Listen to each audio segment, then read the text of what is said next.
Política y actualidad de nuestro programa. Hablemos a las 12, comenzando por T13 en vivo todos los días con este tema. Y quiero agradecer, de entrada mostrar este.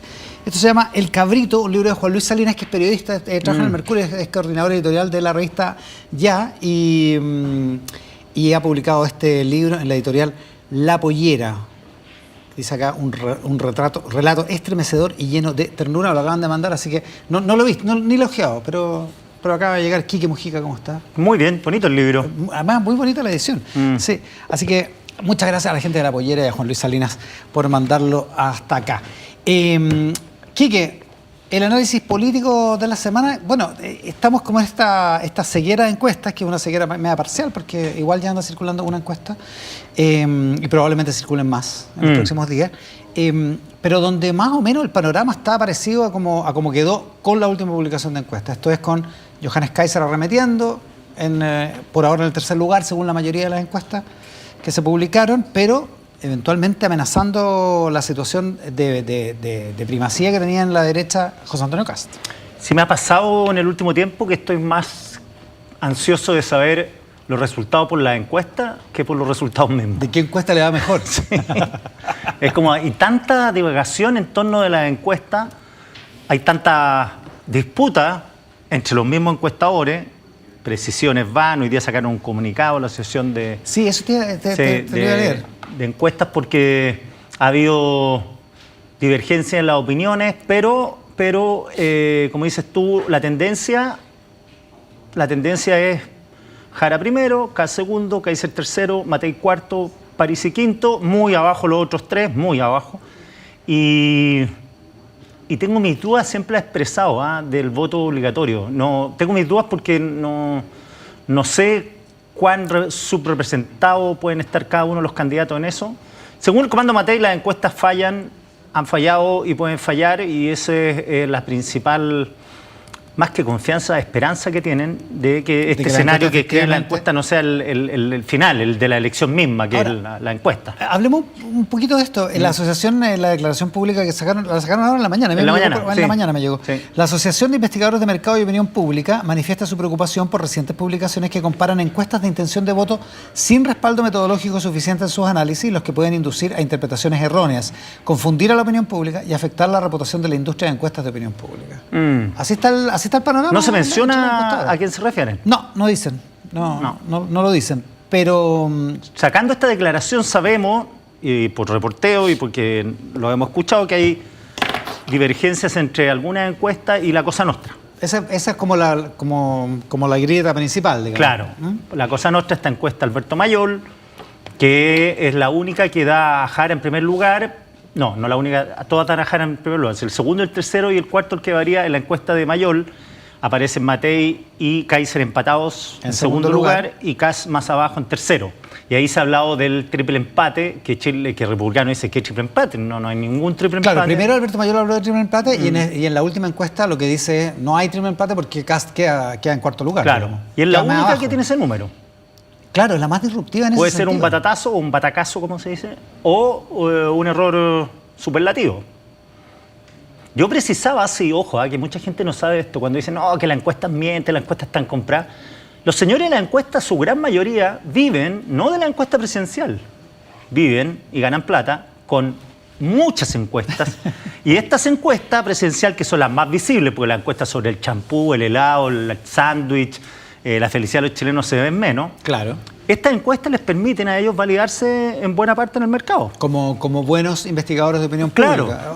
Claro. Entonces, en el fondo es una herramienta de marketing. Es una herramienta de marketing, claro, muy provechoso para la democracia, pero además eso explica por qué ellos no pueden entrar a jugar, a darse gustitos políticos, como la gente piensa, que a este le gusta más Matei y le pone más punto a Matei. Es que si no le achunta, va a tener problemas de credibilidad. ¿Quién no tiene ese asunto? Yo no sé, la Cosa Nostra me parece que es una encuesta política propiamente tal, que no hace otro tipo de Es que no sé si estudios, no lo sé. Mayol asesora a alguien o no. El Centro de Estudios Públicos no hace eso. El Centro de Estudios Públicos hace una encuesta porque es parte de su naturaleza, de su vocación, digamos. Yo creo que son consultores políticos. Bueno, por lo pronto, Quiroga Darío, que es el asesor de Jara, el principal asesor de Jara, era miembro de la Cosa Nostra. Estoy diciendo era. Sí, era. En pasado, para que no se malentienda. Sí. Pero, digo... Que se llama La Cosa Nostra porque era un podcast que tenían. Claro, que tenían con Mirko Macari, que es periodista. Pero digo, cada uno en distintas facetas se juega credibilidad metodológica, de análisis. O sea, digo... Claro, no es tan fácil que lleguen y vendan una encuesta con resultados. Otra cosa son encuestas como la famosa Scopus del 88. Claro, que se sumaba más que 100. Se sumaba más que 100 el resultado entre dos opciones. Y que se hizo especialmente con fines propagandísticos. De esa empresa nunca más se supo. No, y además, claro... Como nunca más se supo de Gallup, que era una empresa que es una empresa que todavía existe a nivel internacional. Todo el mundo. Y que en Chile se arruinó precisamente por manipular los pronósticos en ocasión del plebiscito del 88. Claro, y me preguntan, ¿por qué tanto se habla de la encuesta? Siempre se ha hablado de la encuesta. Si el punto es que antes no había encuestas semanales. Claro. Esta encuesta semanal fue una idea de CADEM. Antes la encuesta era mensual de Adimark. Esa era la más periódica que había. Claro, porque la del CEP era distanciada. Y era 2 veces al año. Y la hacía Adimark también en su momento. En años presidenciales eran 3 veces al año. Que era CEP Adimark. Y claro, de ahí viene la CEP Adimark, que era realmente el oráculo de la política, absolutamente. Y ahí se elegían a los candidatos y ahí se dice que nació Michelle Bachelet. Y tampoco había ni encuestas telefónicas con celular. Claro. Porque el teléfono empezó a estar disponible para mucha más gente con el celular, y tampoco paneles online. No había internet. Que es el método de ahora, digamos. Claro, en los 90 había muy incipiente internet, muy baja penetración. No, claro. Entonces, por eso las encuestas tienen la importancia que tienen ahora. Va a permitir también que uno tenga un poquito un faro de las que estuvieron más cerca para la primera vuelta que alumbren la segunda vuelta. Exacto. Ahora, en Van la a quedar con un cierto halo, con un cierto prestigio. Claro, en la segunda vuelta va a haber hay menos angustia respecto a las encuestas, porque es binaria, por cierto, y segundo, porque aquí se está jugando la primaria a la derecha. Si aquí las encuestas nadie impugna lo de Jara. Nadie habla de los números de Jara, sí, algo se menciona, que por qué está pegada en 30, ya, pero aquí lo importante es quién gana de la oposición el lugar para ir a pelearla con Jara. Claro, y en eso la gran incógnita es si a Johannes Kaiser le alcanza con este impulso o no le alcanza. Claro, y ahí hay algunos analistas, la mayoría de los analistas dicen que no le va a alcanzar, pero hay que verlo, hay que contar los votos del 16. Pues. Claro, porque aquí también esto no es evidencia empírica. Aquí uno lo que hace como periodista es recoger opiniones de gente que ha estado en campañas, que se sabe el cuento. Sí, todos te dicen, yo me sé el cuento, pero con voto voluntario. También, no me sé el cuento con voto obligatorio hasta ahora. Es verdad. Y inscripción automática. Esa es la primera vez en la historia de Chile que se hace. Que se elige presidente de esa manera. Claro, entonces te dicen siempre el bemol, ok, pero aquí hay un factor de incertidumbre que no es menor. Pero, claro, los análisis que uno hace provienen de los mismos comandos muchas veces, del pesimismo y optimismo. En todos los comandos hay gente que la ve más negra y gente que la ve más clara. Y ahora, como sea, Johannes Kaiser, lo que parece haber percibido antes que el resto es que en su elemento, en su ethos, en su manera de comunicarse y en las ideas que él tiene para comunicar, estaba un potencial de ganancia que aparentemente le estaba dando, a jugar por las encuestas que se alcanzaron a conocer, le estaba dando frutos, digamos. Sí. O sea, por eso todo lo de las organizaciones internacionales, lo de la ONU, por eso lo de Bolivia, por eso todo ese entre comillas, endurecimiento del discurso. Sí, digamos, ¿no? y no es evidencia empírica, pero algo indica, porque aquí no hay vale plata, es que yo he hablado con alcaldes, tanto de Chile Vamos como del oficialismo, y te mencionan harto, sobre todo los sectores más populares, harto a Kaiser. Sí, pues. Sale harto Kaiser. Hace rato que viene como antes salía Parisi. Como antes salía Antes salía Parisi, me acuerdo que en las ferias los candidatos, sobre todo los candidatos que salen a hacer campaña a los concejales, tienen un feeling, los que salen, porque hay algunos que no saben, pero los candidatos que salen, sí. Claro, porque van a repartir el flyer, no me dé a mí porque estoy con Kaiser. A mí hace un mes que me vienen diciendo eso. Claro. Gente que está en las ferias, por ejemplo. Casi Kaiser son los que más se mencionan. Sí, y Kaiser, y con una arremetida de Kaiser en el último tiempo. La pregunta es, ¿cuánto va a afectar, por ejemplo, a Franco Parisi, que como decías tú, es el que salía antes? Claro, el que salía en un antes. momento aparecía. Ahora, el voto Parisi es tan extraño. El voto Parisi, acuérdate que Parisi ganó en Norte en la elección pasada. Es verdad. O sea, un voto extraño porque no tiene clasificaciones o sea, es tan extraño que uno podría inferir que el votante extraño que por primera vez va a votar vea a Parisi como una alternativa viable. Puede ser. Ahora, pero dicho eso, la conversación evidentemente la están dominando Kaiser y Kast, digamos. Lo que pasa es que aquí, creo, por las encuestas que he visto, delincuencia e inmigración son los temas, como en todo el mundo. Estaba viendo ahora un artículo, ¿por qué los jóvenes son más de derecha en España? ¿Por qué? Vivienda, inmigración, no tienen tema del crimen. Pero sí los jóvenes, mira, es casi igual que Chile, los jóvenes españoles consideran que los emigrantes llegaron a destajo, ¿Ya? que... Así descontrolado, digamos. Descontrolados, que no tienen nexo social, o sea, que viven aislados en gueto, ¿Ya?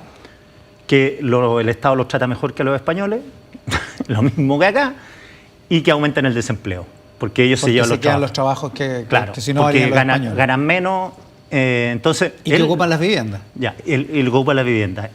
Es lo mismo que acá, sí es lo mismo que acá. Entonces, en ese marco, Kast ha sido persistente desde ese año, desde cuando no estaba este problema, no había crimen organizado y parecía una especie de alaraco respecto de la dimensión de la delincuencia, de la migración. Todos decían, no, este está confundiendo, se cree que Europa y Chile ya no es. Bueno, cambió todo. Cambió todo. Cambió todo. Ahora, en España no le ha alcanzado a Vox. No le alcanzó a Que Vox. sería el equivalente de Kaiser. Claro, pero está subiendo. Pero Entre Vox y el PP, que son derecha, son mayoría. porque la izquierda tipo Frente Amplio se fue al desplome. Claro, Podemos. y la izquierda socialdemócrata es la que está gobernando, pero gobierna desde la minoría. O sea, de hecho, se acaba de ir Juntos por Cataluña, Junts per Cataluña. Claro. Va a ser un gobierno de minoría. Porque el resto Sánchez, del no le gobierno de cumplió, Pedro Sánchez. porque Sánchez no le cumplió lo que había prometido, que el grupo de Pueyrredón, que son los separatistas. Entonces, digo, la izquierda está conflictuada en el mundo, las derechas están dando soluciones a los problemas de migración y de delincuencia, entonces coincide. O por lo menos ofreciéndola. Ofreciéndolas, ¿verdad? Sí, muy buena la precisión. Y eso es indiscutible. Entonces, es el momentum de la delincuencia y migración. ¿Quién tiene el discurso más claro, más directo? Acuérdate que Kaiser dijo en el debate del 13, trabajo forzado y pena de muerte. Sí, pues. Siendo católico, más. O sea, viene endureciendo el discurso. Claro. Y contra eso no hay cómo ponerse. O sea, no. Matei y Kast, que son sus rivales en esta primaria de la derecha, no tienen cómo ponerse. Claro, ahora hay que ver cuán nicho hay ahí. Le elevó la apuesta, de hecho, ayer, en la entrevista de La Tercera de Johannes Kaiser, le eleva la apuesta a Kast. Y dice, Kast ha abandonado la agenda valórica. Kast estuvo en la radio Duna esta mañana y contestó algo así como que él no ha abandonado ninguna de sus convicciones, digamos. Claro. Que otra cosa es la estrategia de gobierno, de un eventual gobierno y eso. Claro. Pero no tiene respuesta. Sí, ahora... Porque tampoco se va a poner a pelear sobre quién es menos abortista, digamos. Claro, ahora... Claro, si Kast se mantiene en 25, 26, con eso están. Claro. Si Jara marca 85, están. Sí. O sea, son 10 puntos difíciles. El problema es si baja de eso. Si baja de eso, claro, pero tiendo a pensar que ese voto de oposición de los Matei, de los Kaiser, de los Kast, sea quien fuere el que gana o la que gana, yo creo que no son endosables, pero sí van a tener un destino más o menos lógico, que es votar contra Jara y contra Boric. Claro. Eso debería ser. Si Eso debería ser. Si es que uno valida más o menos las encuestas, como por ejemplo el Centro de Estudios Públicos, que le da al presidente un 32%. Y estoy sacando a los que se consideran de derecha y centro derecha, que son más politizados. Estoy pensando el que quiere que cambien esto, que no le gusta y que... Claro, esto no me gustó, voy a votar por la oposición. Voy a votar para ver cómo lo hacen. Claro, puede ser. Puede ser que ese sea el punto. En republicanos dicen, si esto nos hubiera pasado antes, estaríamos en riesgo y ellos dicen, al menos de la boca para afuera, que están tranquilos. Claro, acá Otra cosa es si están tranquilos. En el fondo, no sé. la lógica es que a Kaiser le faltó tiempo para seguir subiendo. Exacto. Que era un poco pero está por verse si vamos a contar los votos en 10 días más. Es lo mismo que decía Insulza Lagos Lavín. 13 días más. Decía, esta elección hubiera sido 2 semanas después y Lavín nos gana. Claro. Siempre decía eso. Siempre cuando era ministro del Interior. Claro, puede ser. Puede ser que el aire, que la temperatura empieza a aumentar para un candidato. Como le ha pasado, como le pasó a José Antonio Kast en un momento, como le pasó a Evelyn Matei en otro momento. Claro que... Y como le pasó a Janet Jara cuando subió después de la primaria. Sí, pues porque uno dice, ya es imposible. No, en esta elección sí hemos tenido desplome. Kaiser estuvo 17 puntos en primer lugar, con 17 marcando. Después se desplomó, él lo atribuye a los bots, ayer. Sí, dice que sí, y que empezó esa campaña sobre que se iba a bajar. Digamos, claro. Que eso lo perjudicó. Y eso lo perjudicó. También lo hizo en la entrevista. Y ahora lo entiendo, dice, por lo que le pasó a Evelyn. O sea, diciendo, fueron los de Kast. Pero no lo menciona. Y Matei se desplomó. Bueno, seamos francos. Había gente del mundo de Kast que te decía, no te lo aseguraban, nadie te puede asegurar una cosa como esa, pero decían que su cálculo era que Kaiser se iba a bajar. Sí, pues que iba a ser senador porque si no se queda sin nada. Porque si no se queda sin nada. Y le tenían el cupo guardado en la quinta. Eso decían, o en la novena, donde está su hermana ahora. Exacto. Pero no sé. Tiro, claro, entonces hemos tenido esos desplomes. Jara, el alza fue increíble, de 3 a 30. Claro. Matei se fue cayendo de a poco, y con la primaria se activó la bajada. Ya Kast la llevaba empatada ya cuando partió Julio. Porque Kast venía de un momento, nos vamos al corte al tiro, venía de un momento parecido al que está viviendo Kaiser ahora. Claro. Un momento como de lucidez, de brillantez, de que tu discurso, independientemente si uno estaba de acuerdo con él Todo o no, le salía digamos, bien. todo le salía bien. Sí, pues. Todo lo que decía le salía bien, independientemente si estáis de acuerdo o no. Y Matei estaba perdida con los miembros del comando, con Que los si el 12 comando no sé voceros. qué, exactamente, los 50 economistas. y no Se sé qué demoraron más. el procedimiento mucho rato y no fueron al meollo de la campaña. Vamos al corte. Vamos. Estamos con Quique Mujica, analista político de Tele3, en esta edición de Hablemos a las 12 los lunes por T13 en vivo. Pausa y estamos de vuelta.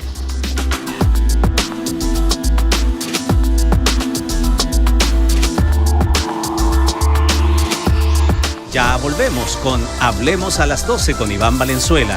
T13 en vivo. Noticias siempre. Debate presidencial Anatel 2025. Franco Parisi, Janet Jara, Marco Enrique Sominami, Johannes Kaiser, José Antonio Kast, Eduardo Artés, Evelyn Matei, Harold May Nichols. Debaten a menos de una semana de las elecciones presidenciales. Lunes 10 de noviembre, 21 horas, en una transmisión conjunta a través de todas las plataformas de los canales de televisión asociados en Anatel. Debate presidencial Anatel 2025. Chile ya eligió a su representante en el concurso de belleza más importante del mundo. La nueva Miss Universo Chile, Ina Moll. Ahora, todo un país le entrega su apoyo en la emisión exclusiva de Miss Universo Tailandia 2025. En vivo y en directo con despachos desde Tailandia para descubrir el pulso de este importante certamen. Miss Universo Tailandia 2025, jueves 20 de noviembre. En vivo y en directo por el 13 Go.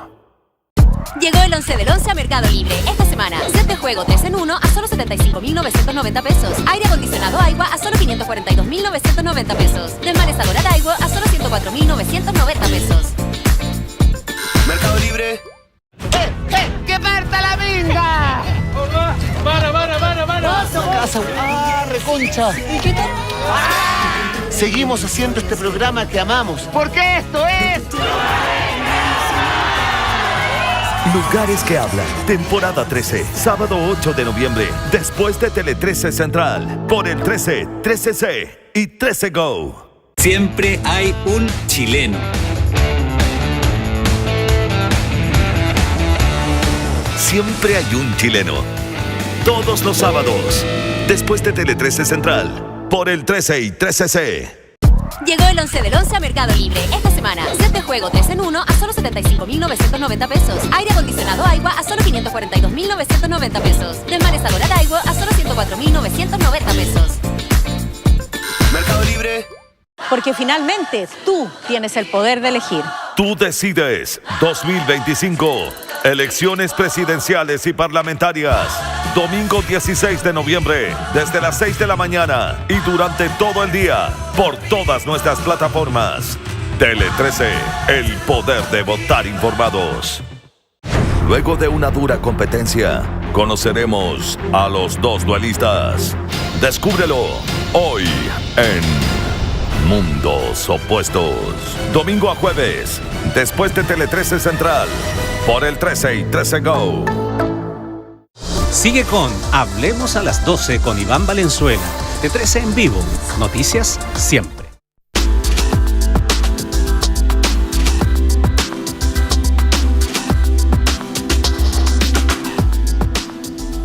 Hablemos a las 12 por T13 en vivo, política y actualidad. Hoy con Quique Mujica, analista político de Tele13. Estábamos hablando con nuestra editora Paula Valenzuela sobre la acusación constitucional.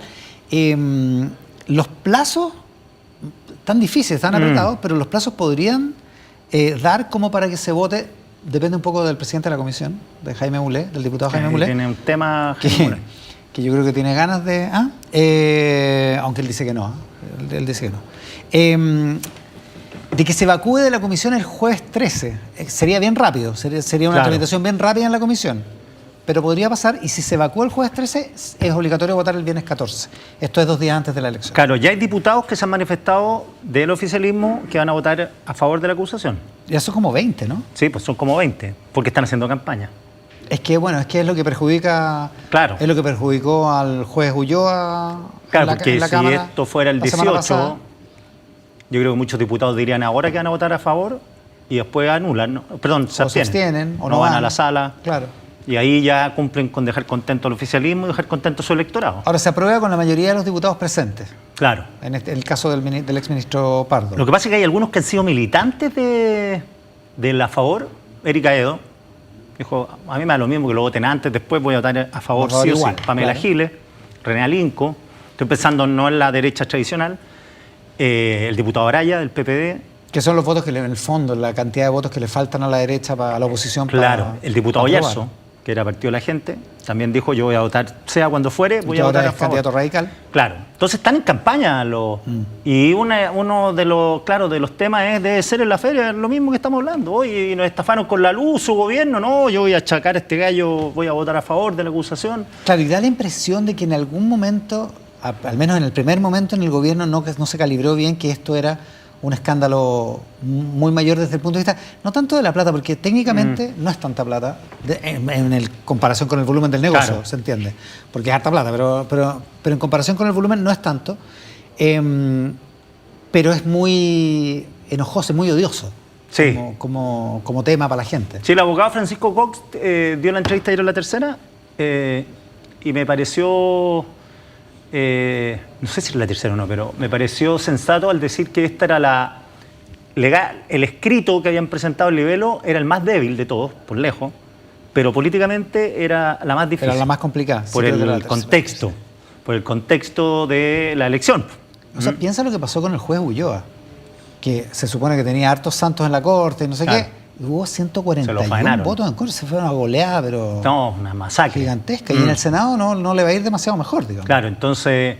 Y además los que van a decidir el futuro de Pardo son muchos que no van a estar en la Cámara. ¿Y para qué si en el Senado? Claro. Porque la decisión la tienen que tomar ahora.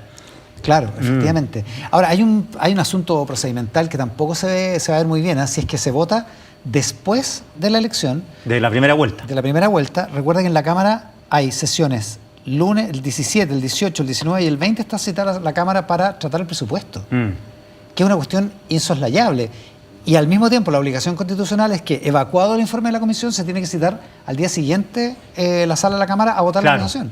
No puede pasar más tiempo. Sí, va a parecer una frivolidad más estar preocupado de cuestiones políticas en medio de que está parado el presupuesto de este país inéditamente. Es la discusión más fundamental del año para el Congreso. Y para el futuro gobierno también. Además, claro. Porque más o menos vamos a tener claro, además, en ese interregno entre la primera y la segunda vuelta, vamos a tener claro la votación parlamentaria, que yo creo que va a definir por mucho la votación presidencial de la segunda vuelta. De la segunda vuelta, es verdad. O sea, si hay una paliza de derechas y Jara no logra tanto voto y Kast, Kaiser o Matei pasan a segunda vuelta con un margen...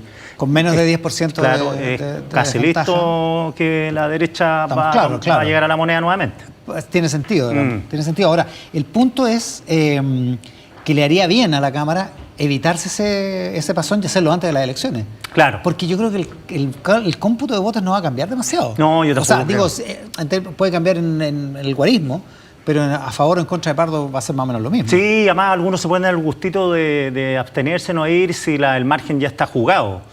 Si el margen es estrecho, ahí los gallos se la juegan porque el voto de uno puede transformarse en el voto del que salvó al que nos cobró más por la cuenta luz. Y el otro tema del día es la toma de razón de la Contraloría del decreto que convierte a Punta Peuco en un penal común, sí. no una cárcel para violadores de derechos humanos. Es